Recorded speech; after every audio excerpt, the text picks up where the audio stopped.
Hello বন্ধুরা, good morning. রবিবারের দিন চিকেন রান্না না হলে হয়? সকাল সকাল এসে গেছে আমি চিকেন রান্না করতে। আমার বর কাজে নিয়ে যাবে। তা তোমার এই চিকেনটাকে আমি টক দই আর সব মশলা দিয়ে ভালো করে ম্যারিনেট করে নিচ্ছি।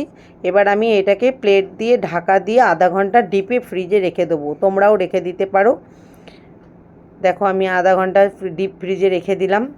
আধা ঘন্টা পর আমি আসছি। এবার আমি কড়াইতে সাদা তেল দিয়ে নিচ্ছি। আমরা সাদা তেল খাই, সর্ষের তেল খাই না। এর মধ্যে তেলটা গরম হলে গোটা গরম মশলা ফোড়ন দিয়ে দেবো। তার মধ্যে দিয়ে দেবো পেঁয়াজ কাটাগুলো। পেঁয়াজগুলো ভালো করে লাল লাল ভাজা অবধি অপেক্ষা করব। এবার পেঁয়াজগুলো ভালো করে নাড়িয়ে নিচ্ছি। দেখো লাল লাল করে প্রায় ভাজা হয়ে এসছে, পেঁয়াজটা ভালো কালার এসেছে। এইবার আমি ফ্রিজ থেকে মাংসটা বের করে নিয়ে আসবো। এই যে আমি ফ্রিজ থেকে মাংসটা বের করে নিয়ে যাচ্ছি।